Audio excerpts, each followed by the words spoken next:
Hey folks, welcome to the Economic Report. We're talking about the August 1st deadline. It's not that far away, and we are hoping for a real solution between the United States and Canada. And I'm an optimist. I think that there's much closer solutions at hand. And if you look at the big picture, maybe you'll agree. And all that I'm asking you to do is hit a like just because you're understanding that the format of what we're trying to discuss today is really solution-based, as opposed to finding out what we have differences on. So let's go ahead and work things out. So as I scanned the news this morning, I wanted to make sure that we're getting a couple real important things straight right off the bat. And let's talk about the border and the fact that we have a peaceful relationship to the north of us in Canada. The United States and Canada have much more in common than they do have separate. And if you scan that there's been wars between India and Pakistan, there's nuclear weapons pointed at each country, that's a problem. If you take a look at another headline where there's Laos and there's, I think, Cambodia, once again, fighting overnight, that's a problem. And of course, could you imagine having North Korea as your neighbor? That too would be a problem. So I look to the north and look at the longest demilitarized border on the planet, and I am super thankful for this because, folks, there is a huge benefit to being at peace with your neighbors. And so that's one thing that we really need to take into consideration, the long-standing, peaceful relationship between the United States and Canada, and maybe most importantly, you don't take it for granted. And so if I could double down on this, let's look at some other commonalities, and let's face it, there's the same language, English, both English colonies at one point in time. Another important thing to take is, well, let's face it, we have so many cultural commonalities as well, same faiths, same interests quite often. Yes, Canadians love hockey a little bit more than we do, and we're still trying to figure out how to do curling well, but you get the picture. Inside the United States, there's an interest in football and baseball, so these commonalities are really important, and I think sometimes they get lost in the shuffle when you're having a discussion like this about what's in the best interest of trade, and of course, when you have menacing rhetoric. But let's continue because I think we're getting to the bottom of this. So to get a little bit more clarity, I did additional research last night on this topic, and I'm like, is Donald Trump for real, or is he negotiating out in public? And it wouldn't surprise anybody what the president does, and of course, he has been very difficult to predict. He calls himself the deal maker. He writes the book called The Art of the Deal. So I tried to pull the curtains back a little bit and maybe get a better understanding of what we are really dealing with. And so I went ahead and took a look at the people who are surrounding Trump. Two of them in particular. The first one is Howard Lutnick. He is the Secretary of Commerce. He's the guy who's always putting together these trade deals behind the scene. So think of Trump as the ringmaster at the circus. Then Howard Lutnick is actually the guy who's pulling the cords and making sure things are getting done, and done in the best interest of getting trade. So let's hear what Howard Lutnick has to say here for a moment, because I think it's really insightful. To change who Trump is and to change the fact that this is the way Trump negotiates. Still, the Trump administration insists this is not the end of free trade with its neighbors. Now, see, that's silly. We have a plan called USMCA, U.S.-Mexico-Canada Agreement. Virtually 75% of all goods coming from Mexico and Canada already come in tariff-free. Canada has carve-outs for some tariffs related to the auto sector, border security, and fentanyl, covering goods that are compliant with the current free trade deal. As the U.S. suggests that will remain the case. And of course, now that we've heard from Howard Lutnick, we have a little bit of a better understanding of what's going on. See, Howard Lutnick and Donald Trump have had a long-established relationship. I mean, going back decades, because they both were New York City people, and they both ran the same circles. And so when Howard Lutnick got the phone call from Trump saying, hey, I'd like you to join my administration, Howard Lutnick was glad to do so.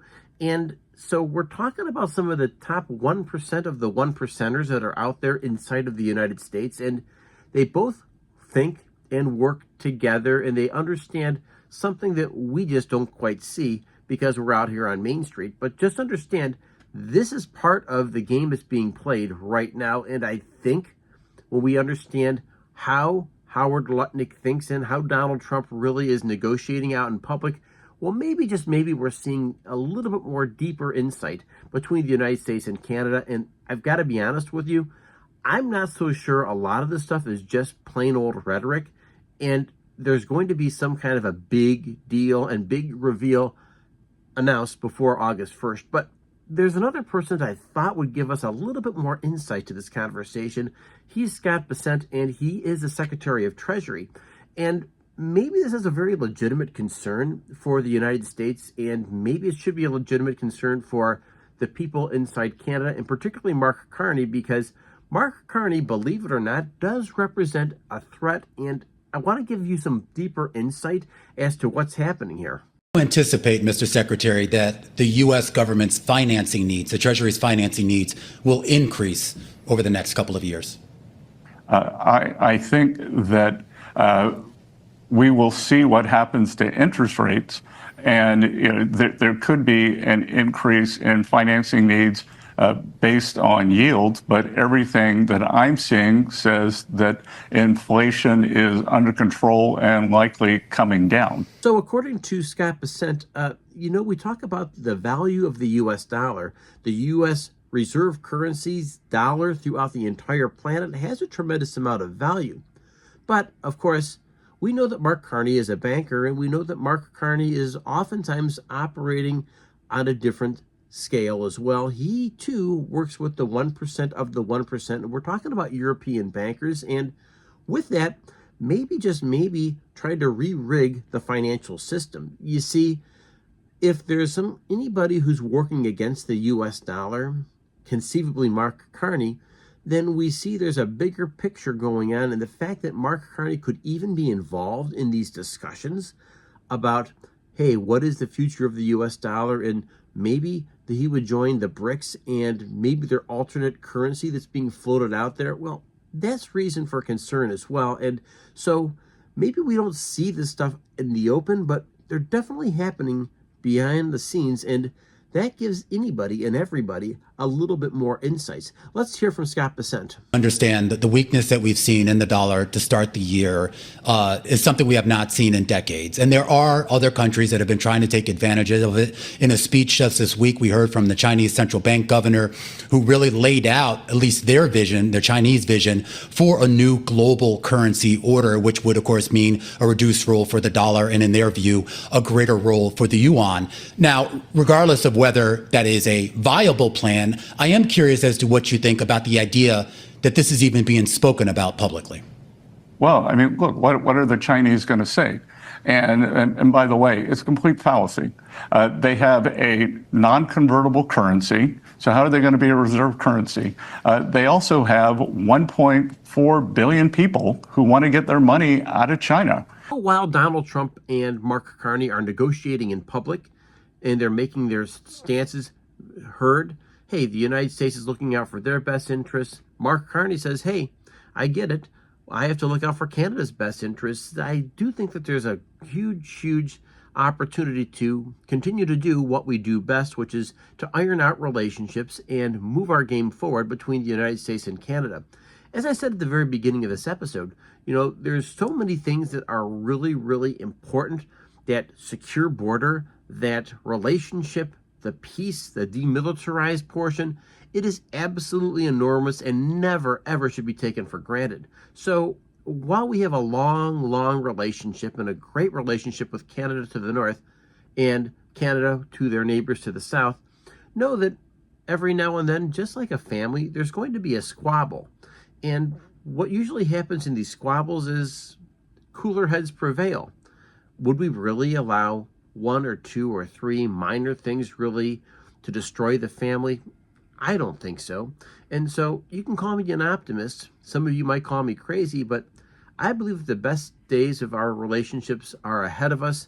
And with that, ladies and gentlemen, I want to thank you for joining me for the Economic Report. If you've not liked or subscribed yet, make sure you've done so, because I'm here to say that your thoughts your attitude, and most of all, your subscription does matter, because you're able to become part of a community, and a community that cares about the big picture, and of course, how the things in DC and how the things in Wall Street affect people like us on Main Street, no matter where you are, whether you're in the United States, you're in Canada, or anywhere else throughout the Anglosphere. My name is Brian, and once again, I want to remind you, the biggest battle we fight is the one between our ears, over our clarity, our actions, and our attitude. I hope you have a great day, and I'll catch you next episode. Thank you.